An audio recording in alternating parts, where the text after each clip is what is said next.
Dios nos concede la gracia de estar celebrando esta misa y de ese modo dar inicio a lo que conocemos como la Semana Brocheriana, que fue celebrada por primera vez allá por el año 1952, cuando se cumplieron los 75 años de la inauguración de la Casa de Ejercicios.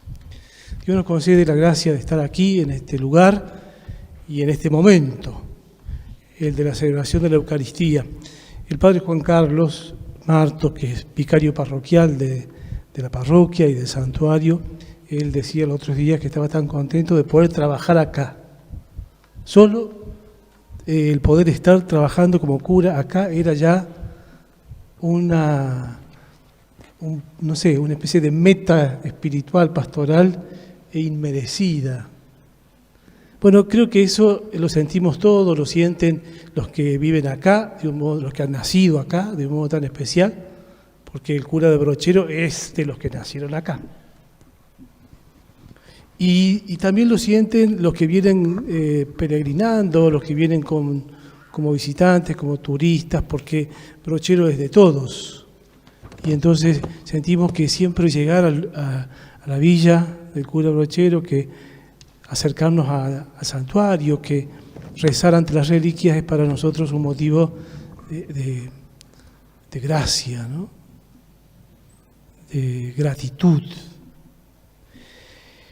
El Evangelio que acabamos de proclamar en este domingo, junto con toda la Iglesia, nos vuelve a traer a consideración este hecho contado por el Evangelio de San Juan, al modo de San Juan, acerca de unas bodas que se celebraban en Caná, pueblito pequeño de la Galilea. Jesús había sido bautizado, había elegido a los 5 primeros discípulos y después fue invitado a una fiesta donde estaba María, la madre de Jesús, porque dice, se celebraron unas bodas en Caná de Galilea y la madre de Jesús estaba allí. Era la primera invitada, parece ser.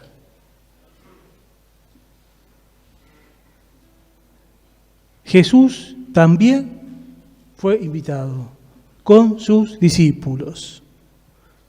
Aquellos que viendo la manifestación de Jesús se van a convertir en sus discípulos, en creyentes, y serán luego los apóstoles. Estaba la fiesta, desarrollándose la fiesta, y dice el Evangelio, y como faltaba vino, la madre de Jesús le dijo, no tienen vino. Atenta la Virgen a lo que no solo disfrutando de la fiesta, participando de la celebración de las bodas, sino atenta a lo que pasaba en el lugar.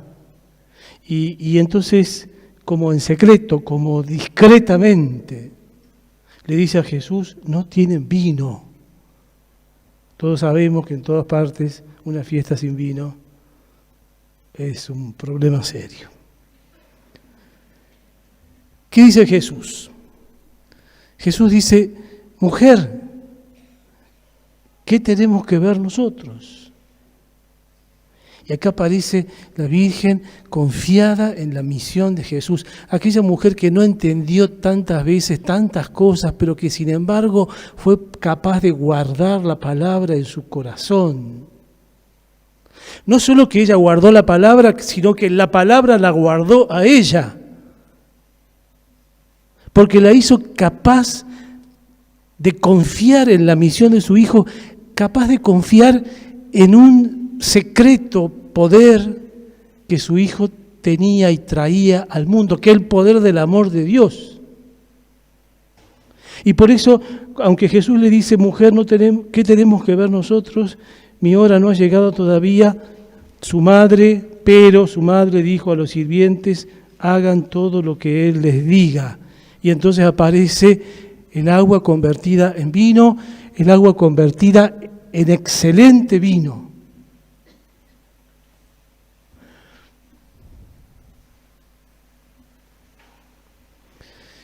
Nadie se había dado cuenta, porque dice aquí el Evangelio que sí habían hecho el trabajo aquellos que estaban sirviendo en las bodas.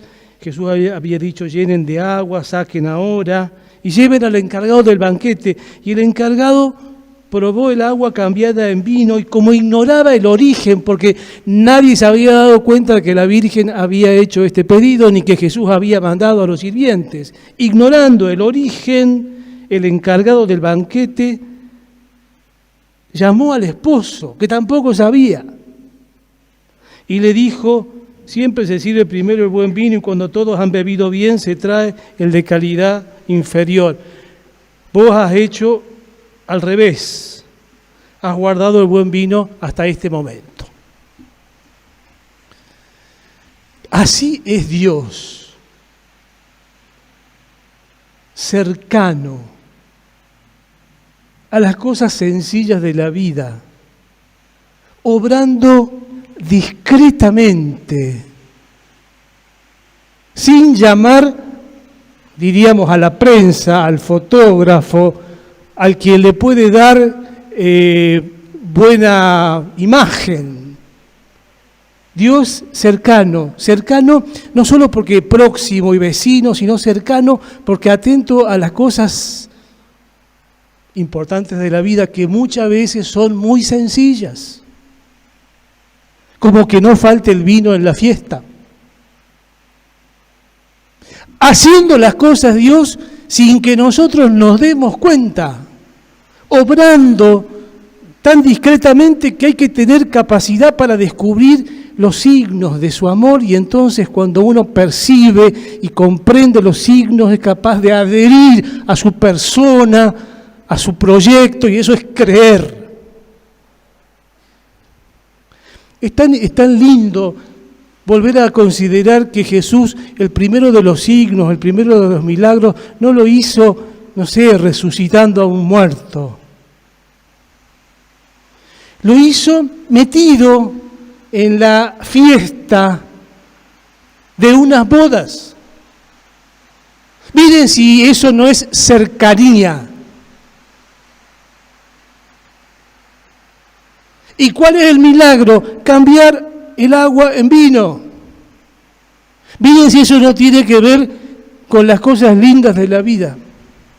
¿Cómo no admirarnos una y otra vez y encontrar en este signo el mensaje de Dios que quiere que vivamos en la alegría de su cercanía, en la alegría de su capacidad de ir acompañándonos en la vida tan discretamente, tan silenciosamente, que podemos correr el riesgo de no darnos cuenta? Jesús no viene a traer una doctrina nueva, mejor que la de los maestros de Israel. Dios viene a manifestar el misterio de Dios, el misterio del amor encarnado, cercano, sencillo, discreto. De modo que la gloria que aquella gente y nosotros podemos contemplar es la gloria de la alianza de Dios con su pueblo, porque así como el esposo siente alegría por su esposa, así Dios siente alegría por su pueblo.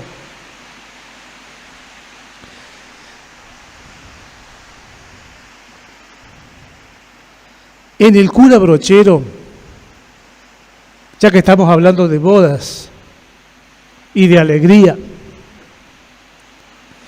en el cura Brochero se esposaron, se casaron, hicieron alianza, la gracia de Dios y la cultura criolla y serrana.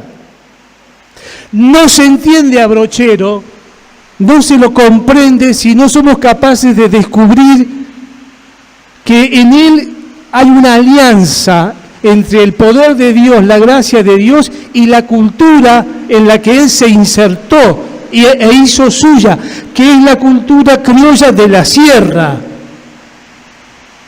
tantas veces menospreciada. la cultura rural de la sierra, tantas veces menospreciada en nombre de la civilización y del progreso, aquí en la Argentina, en los tiempos de Brochero y también en nuestros tiempos. Pero la santidad de Brochero pasa por haberse encarnado en esa cultura. Por eso, la Semana Brocheriana, que comenzamos ahora pidiéndole a Dios los frutos del Espíritu en todos aquellos que participamos de la semana, en esta semana nosotros estamos llamados a contemplar cómo en Brochero Dios encuentra, cómo la vida de Brochero es la manifestación de la alegría de Dios que se encuentra con su pueblo para hacer alianza. Quedamos siempre admirados, fíjense, no solo porque Brochero era un cura, sino cómo fue cura. Cómo se insertó ese don que él había recibido, que se llama sacerdocio ministerial, cómo se insertó en la comunidad. Porque no basta con tener el don de sacerdocio ministerial, sino que hay que ver cómo eso se lo vive en medio de la gente. Han puesto aquí como lema el gusto espiritual de ser pueblo.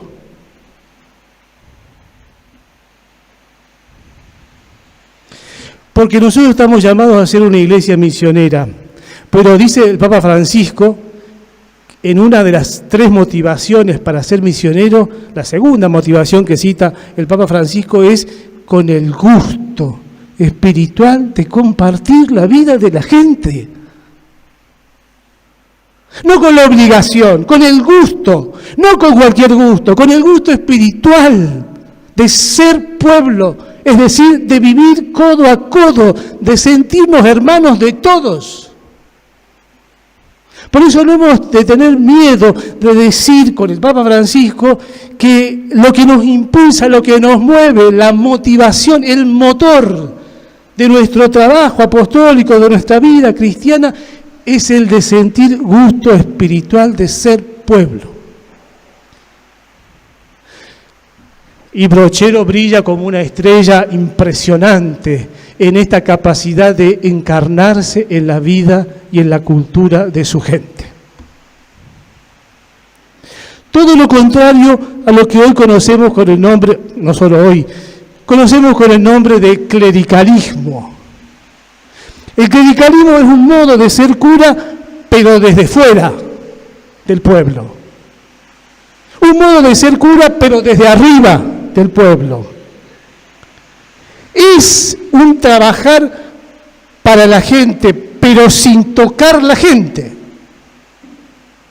La vida de la gente, las alegrías de la gente, los dolores de la gente, las preguntas de la gente, el cuestionamiento de la gente. Es un modo de ser cura para la gente, pero sin la gente. Por eso ojalá que nosotros que somos curas, pero también cualquiera de ustedes que trabaje en una capilla, en una parroquia, en una escuela,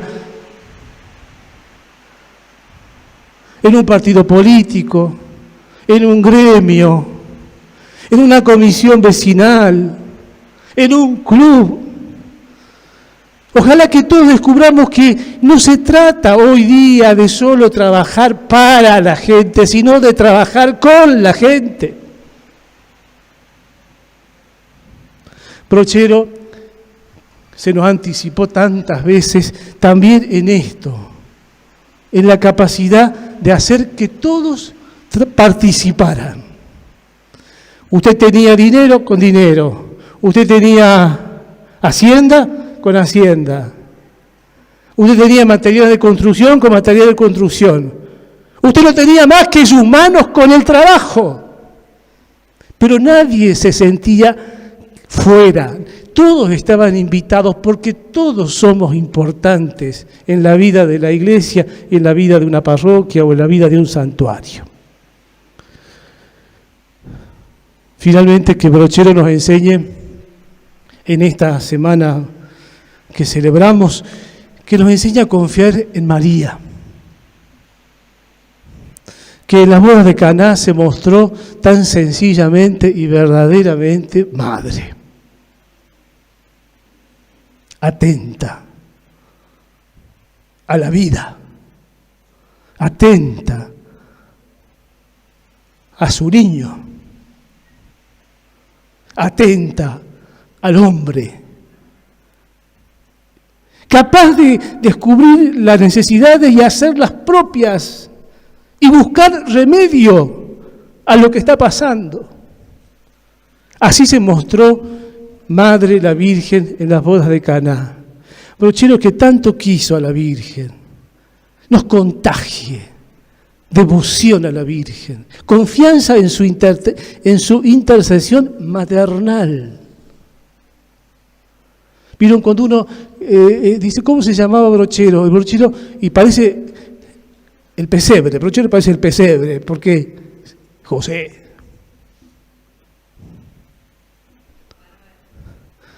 Gabriel.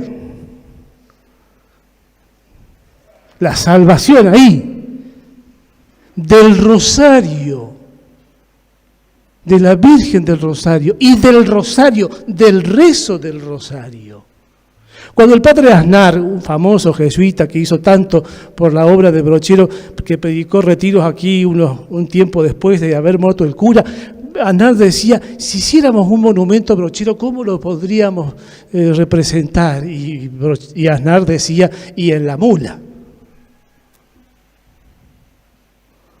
Y decía, y de un lado con el pañuelo rojo atando el breviario, que es este libro de oraciones, y del otro lado el rosario. Nosotros diríamos hoy con el poncho. Pero no hay un brochero sin rosario. ¿Puede haber un brocheriano sin rosario? A ver, explíquenmelo.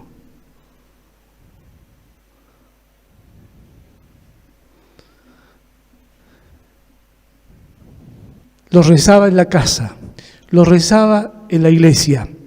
A veces dirigía el rosario en la iglesia. Lo rezaba cuando andaba en sus largas cabalgatas. Lo hacía rezar a la gente que traía los tirantes de Altautina para construir la casa de ejercicios. Y lo desgranó hasta el último día de su vida. Eso es hacerle honor al nombre. Y nosotros sabemos, tantas veces nos han dicho que le llamaba mi Purísima, o la Virgen de la Purísima. Pero encuentro también otros testimonios que dicen que la devoción de Brochero por la Virgen era como infantil, podríamos llamar, porque también le decía,